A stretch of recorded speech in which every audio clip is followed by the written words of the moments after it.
최근 중국이 선보인 극초음속 무인기 MD-19는 상상을 뛰어넘는 성과를 거두며 기존 무기의 개념을 송두리째 뒤흔들고 있습니다. 이 무기는 마하6 이상의 속도로 비행한 뒤 임무 종료 후 활주로에 재착륙하는 기술적 완성도를 시연하였습니다. 한번 쓰고 버리는 일회용 극초음속 실험기를 넘어 재사용이 가능한 전력화 모델을 제시한 것입니다. 이 영상 하나로 전 세계가 난리입니다. 그런데 여기에는 일반 대중에게 알려지지 않은 중국의 수많은 불법이 잠재해 있었습니다. 산업 스파이전, 특허 우회, 불법 기술 획득, 해외 전문가 포섭 등 군사기술 세계를 둘러싼 음지의 활동들은 MD-19와 같은 혁신적인 무기 탄생의 일면에 불과합니다. 중국은 막강한 경제력과 광범위한 정보 수집망을 동원하여 유럽과 미국 그리고 기타 선진국들이 축적한 극초음속 관련 기술과 소재와 항법장치, 내열 재질, 스크램제트 엔진 설계 기법 등을 종합적으로 흡수하였다고 군사 전문가들은 전합니다. 이러한 불법적인 행위는 결코 공식적으로 인정받지는 못하겠지만 개발 속도가 비정상적으로 빠른 중국의 극초음속 무인기는 분명 우리 대한민국에게는 충분히 위협으로 다가올 수 있습니다. 그래서 준비했습니다. 오늘은 중국의 극초음속 무인기가 한국의 안보에 어떤 위협으로 다가오는지 알아보겠습니다.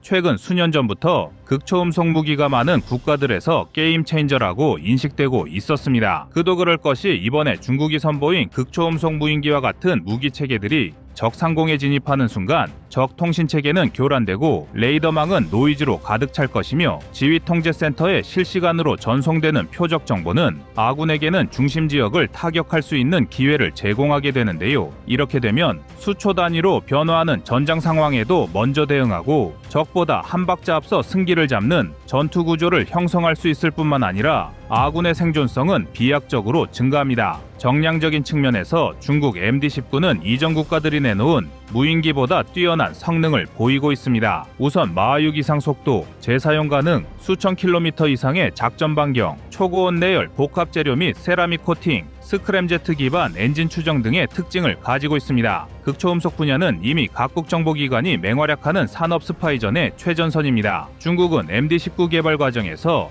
유럽 소재 기업의 특수 내열 기술이나 초고온 복합 재료 가공 기법을 비밀스럽게 확보하고 해외 전문 인력을 포섭한 뒤 독자적으로 재해석한 것으로 추정되고 있습니다. 그러나 이 무기가 네트워크 중심전에서 어느 정도 효율을 낼 수 있는지, 또 전자전 패키지를 얼마나 유연하게 통합할 수 있는지, AI 기반 표적 선정 능력을 보유하고 있는지는 불투명합니다. 그러니까 중국이 여태까지 그래왔던 것처럼 자신들만의 주장처럼 뻥스펙일 수도 있습니다. 하지만 그래도 이것이 마냥 거짓은 아닐 수 있기 때문에 우리도 대응할 준비는 필요합니다. 그럼 우리 주변국들의 사정은 어떠한지 알아봐야 하는데요. 무인기 세계 최강이라고 자부하던 미국은 무인기 사업이 실효성이 없다고 판단하고 국방 예산을 대폭 삭감하면서 중국의 기술력이 추월당하는 웃지 못할 일이 발생했습니다. 이에 미국은 급하게 무인기에 관련된 예산을 긴급 수혈하면서 빠르게 기술 역량을 늘려가고 있습니다. 이 때문에 미국은 중국보다는 한 발짝 늦은 게 사실입니다. 반면 현재 미국은 X-43A, X-51 웨이브라이더를 통해 극초음속 기술에서 선구자적 위치를 확보했지만 이들은 연구개발 단계 실험체에 가까웠습니다. 이번 중국처럼 재사용성이나 실전 운용 개념 확립에는 이르지 못했고 단발성 기술 시연을 통해 극초음속 분야에서의 자국 우위를 과시하는 정도에 머물렀습니다. 또 러시아는 킨잘과 아방가르드 미사일 등을 실전 배치하며 극초음속 무장의 실효성을 증명했지만 이는 주로 극초음속 미사일 형태이지 무인기와는 별개의 기술입니다. 또한 이번 중국의 무인기처럼 재사용 개념은 거의 없다고 해도 과언이 아닐 정도인데요. 그럼 유럽은 어떠할까요?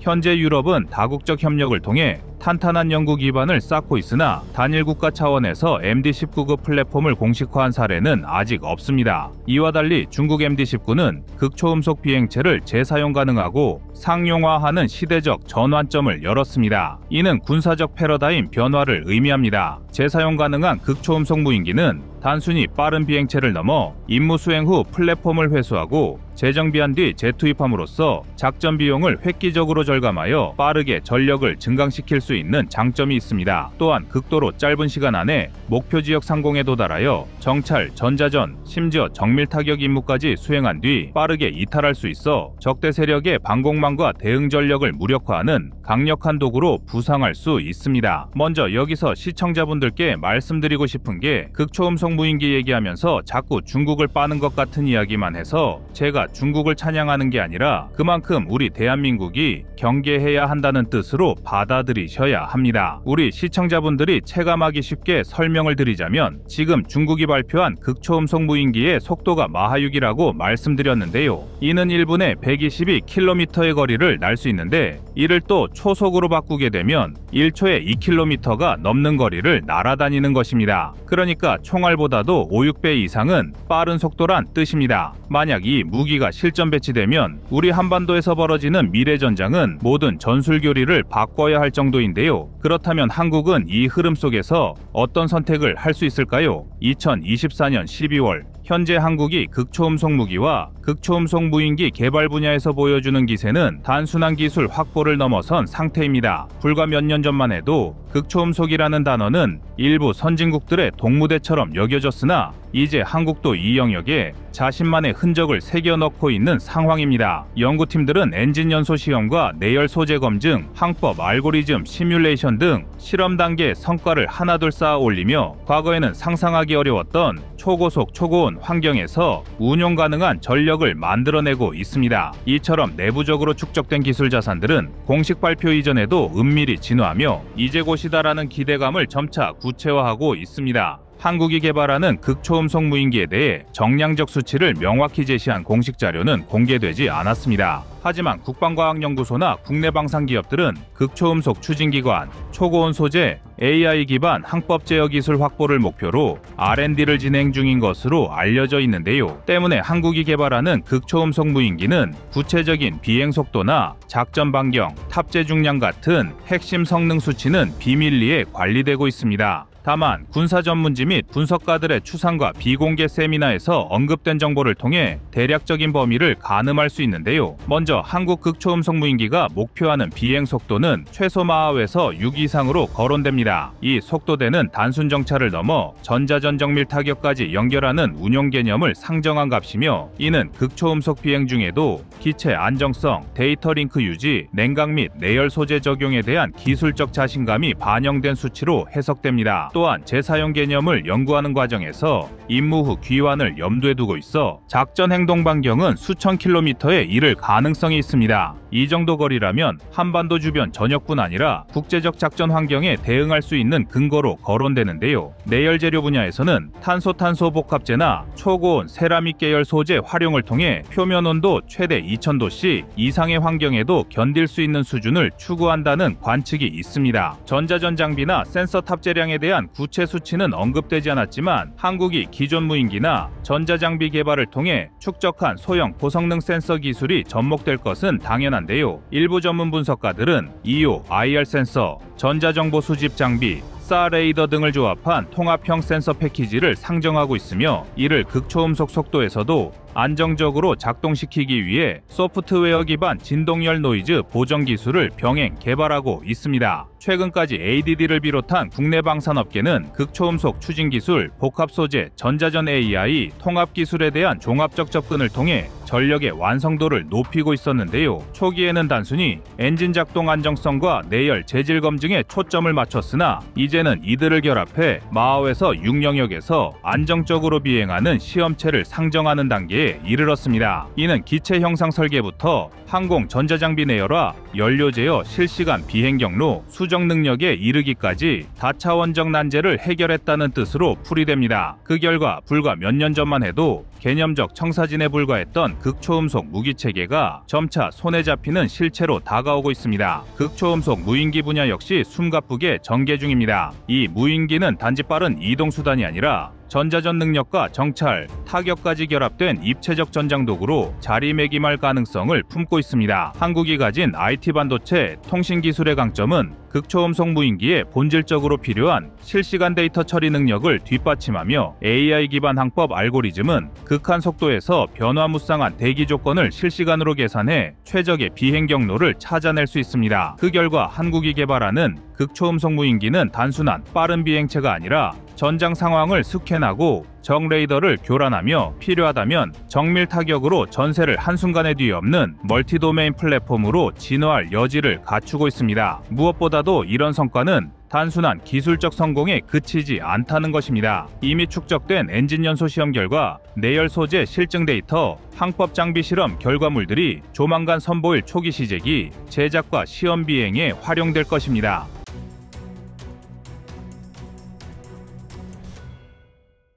다음은 24년 12월 5일 이집트 에어쇼 FA50 영상입니다. 한국항공우주산업카이는 이집트 국제 에어쇼에 참가해 아프리카 중동 국가를 대상으로 한 마케팅에 돌입했습니다. 이집트 엘알라메인 지역에서 개최된 EIAS는 올해 처음 신설된 에어쇼였는데요. 80개국 200여 개 업체가 참가하며 50여 종의 민항기 군용기 등을 공개했습니다. 카이는 이번 전시회에서 다목적 전투기 FA-50을 중심으로 차세대 전투기 KF-21과 소형 무장 헬기 LAH, 수리온 등 주력 항공기에 이어 무인 전투기와 다목적 무인기, 공중발사 무인기가 적용된 유무인 복합체계 기반 차세대 공중 전투체계까지 선보였습니다. 당연히 이번 에어쇼의 주인공은 FA-50이었으나 카이가 준비한 것은 FA-50 기체만이 아니었습니다. 전시장 내에 FA-50 시뮬레이터를 설치해 아프리카와 중동 지역 각국 공군을 대상으로 직접 탑승 기회를 제공했는데요. 도입 대상국이라 할 수 있는 중동과 아프리카의 많은 관계자들은 FA-50 비행 우수성과 조종사 양성 과정을 경험했고, 대한민국의 FA-50이 다목적 전투 임무에 최적화된 솔루션임을 직접 확인했습니다.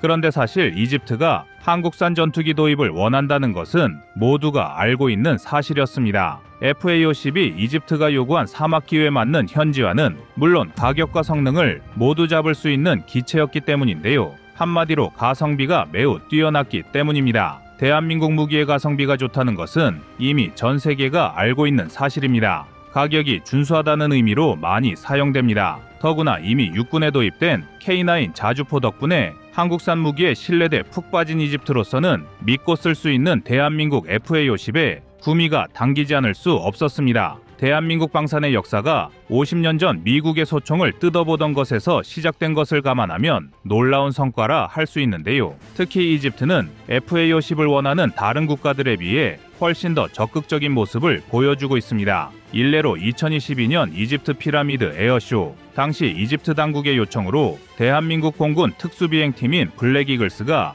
이집트 공군 특수비행팀 실버스타즈와 합동비행을 실시했는데요. 세계 최초로 피라미드 상공을 비행한 공중비행팀으로 기록된 바가 있습니다. 그런데 이렇게 한국산 전투기에 대해 과하다 싶은 이집트의 애정에 의혹을 갖는 시선도 있습니다. 그 이유는 국토와 영향력이 중동과 아프리카에 걸쳐진 이 지역 최대 군사 강국 이집트는 이미 프랑스의 라팔과 미라주, 미국의 F-16 시리즈 등 다양한 기종의 전투기들을 보유하고 있기 때문입니다. 그러나 이는 공군력의 운용에 대한 이해와 이집트의 공군 전력에 대해 확실히 알지 못하기 때문에 생긴 오해입니다. 먼저 다양한 기종의 전투기를 운용한다는 것이 일견 좋아 보일 수 있지만 실제로는 그렇지 않습니다. 바로 정비와 보급이 원활하게 이루어지지 못하기 때문인데요. 그런데 이 같은 이집트 공군 전력의 약점은 이집트가 FA-50에 관심을 보일 수밖에 없는 이유이기도 합니다. 더 정확히 말하자면 이집트가 FA-50을 도입하는 순간 기존에 가지고 있던 약점 대부분을 해소할 수 있다는 얘기가 됩니다. 더구나 이집트는 현재 대규모 고등훈련기 사업을 추진하고 있어 아프리카 중동 지역 핵심 시장으로 평가되고 있는데요. 가장 최근에 개발이 완료된 최신 예기 FA-50은 동시에 검증받은 기체 T-50 고등훈련기를 개량해 만든 자체 개발 경공격기이기 때문에 이집트의 입맛에 맞춰 업그레이드는 물론 추가 개량을 통한 능동적인 현지화가 가능합니다. 또한 T-50의 경우 이집트 공군의 주력 전투기인 F-16과 높은 호환성을 자랑하기 때문에 교육 훈련에도 최적화되어 있다는 장점이 있습니다. 즉 이집트 입장에서는 FA-50과 T-50을 도입하는 것만으로 9세대 전투기의 세대 교체는 물론 정비와 보급의 원활함, 그리고 교육 훈련까지 잡을 수 있는 효과를 노릴 수 있는 것입니다. 여기에 글로벌 경공격기 시장의 상태도 대한민국을 도와주고 있습니다. 그도 그럴 게 이집트에서 FA-50과 경쟁할 수 있는 기종이 바로 중국의 L-15이기 때문입니다. 너무나 격이 떨어지는 비교라 할 수 있는데요. 중국 공군의 고등훈련기 L-15는 FA-50과 비교했을 때 기본 설계부터 무장력까지 엄청난 차이를 보입니다. 최대 이륙 중량이 9,500kg 정도인 L-15에 비해 FA-50의 최대 이륙 중량은 13,500kg로 거의 1.5배에 달합니다. 비행 가능한 무게가 적다는 것은 그만큼 무장력과 연료량에서 손해를 본다는 것입니다. 작전 지속 능력에 직결되는 중대한 차이를 발생시킬 수밖에 없습니다. 이 밖에도 중국의 L-15와 대한민국의 FA-50은 속도와 레이더를 포함해 거의 모든 부분에서 큰 성능적 차이를 보이는데요. 운용 목적을 경전투기가 아닌 고등훈련기로 한정한다 할지라도 T-50의 압도적 우세가 점쳐집니다. 사실 L-15가 가진 최고의 무기이자 장점은 바로 매우 저렴한 비용인데요. 그러나 6세대 전투기 개발이 거론되는 현대에는 L-15의 모자란 기초 성능이 발목을 잡고 있습니다. 세계 전투기는 이제 상향 평준화가 됐는데 L-15는 애프터버너조차도 없는 경공격기에 머물러 있습니다. 과거 T-50이 처음 개발되었을 당시에는 T-50의 높은 사양이 수출을 방해할 것이란 의견이 많았지만 전술의 뜻 실전에 투입되는 전투기의 성능이 올라가며 이제는 둘의 입장이 완전히 역전되어 버렸습니다. 만약 F-16이 주력 전투기인 이집트 전투기 조종사들이 L-15로 훈련한다면 정작 F-16에 탑승했을 때 오히려 적응하지 못하는 악효과만 불러오게 된 것인데요. 즉 L-15는 경공격기로 FA-50과 경쟁하자니 무장력과 작전 수행 능력에서 이길 수가 없고 그렇다고 T-50과 훈련용으로 경쟁하자니 성능이 떨어진 9세대 취급을 받게 된 것입니다. 그리고 FA-50이 한국산 전투기이기 때문에 가능한 결정적 차이는 또 있습니다. 바로 무장인데요. FA-50은 미국과의 기밀한 협조 아래 여러 미국산 미사일의 인티가 가능하며 기존 미사일의 3배 속도에 달하는 국산 초음속 순항 미사일도 탑재될 예정입니다.